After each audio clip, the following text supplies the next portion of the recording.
और इसी बीच एक बड़ी खबर आ रही है। झारखंड के सीएम हेमंत सोरेन को बहुत बड़ी राहत मिली है। सुप्रीम कोर्ट ने ईडी की कार्रवाई पर अंतरिम रोक लगा दी है। तो इस वक्त की एक बड़ी खबर हम आपको बता रहे हैं।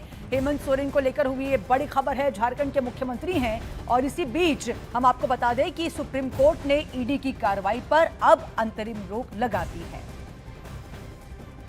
तो झारखंड के सीएम हेमंत सोरेन को लेकर ये बड़ी खबर है, जहां पर देखिए बहुत बड़ी राहत उन्हें मिल चुकी है। ईडी की कार्रवाई हो रही थी, लेकिन अब उस पर अंतरिम रोक लगा दी गई है। कई सारे मुद्दों को लेकर फिलहाल ये जो कार्रवाई थी वो चल रही थी, लेकिन आखिर ये बड़ा फैसला आया सुप्रीम कोर्ट की ओर से, जहां पर ईडी की कार्रवाई पर अंतरिम रोक लगा दी गई है।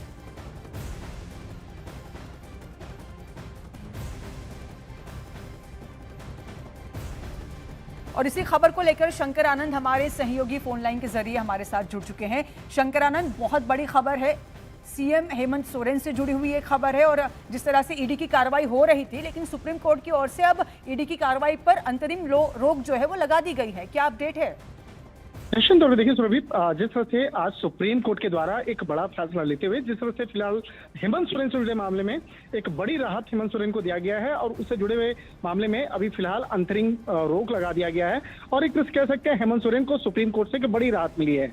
जिस तरह से सुप्रीम कोर्ट में एक मामला आया था कि हेमंत सोरेन को पिछले कुछ समय के दौरान में कई समन्स भेजे गए थे, उस समन्स का वो पालन नहीं कर रहे थे और इन्हीं तमाम मामलों की गंभीरता को देखते हुए मामला सुप्रीम कोर्ट तक पहुंचा था। तो आज सुप्रीम कोर्ट में इस मामले में सीजीआई की बेंच के द्वारा एक बड़ी राहत देते हुए कहा गया कि ईडी के द्वारा ऐसे बहुत सारे शिकायतें दर्ज कराई गई हैं, तो उन तमाम मामलों पे भी आप ध्यान दीजिए, फोकस कीजिए और फिलहाल इस मामले में अंतरिम रोक लगा दिया गया है। तो सोरेन को एक बड़ी राहत मिली है और जिस तरह से पिछले कुछ समय के दौरान में देखा गया था कि इस मामले में झारखंड हाईकोर्ट में भी इस मामले पर सुनवाई चल रही थी और जिस तरह से सुप्रीम कोर्ट में मामला पहुंचा था, तो आज सीजीआई के द्वारा ये भी टिप्पणी करते हुए कहा गया है कि उन्होंने अखबार में पढ़ा है कि एजेंसी ने बड़ी संख्या में बल्क शिकायतें दाखिल की है और सीजीआई के द्वारा टिप्पणी ये भी की गई कि एजेंसी को अपना ध्यान और ऊर्जा उन शिकायतों पर केंद्रित करनी चाहिए जिससे कि कुछ रचनात्मक परिणाम निकल सकता है। तो एक तरह से कह सकते हैं कि आज सुप्रीम कोर्ट।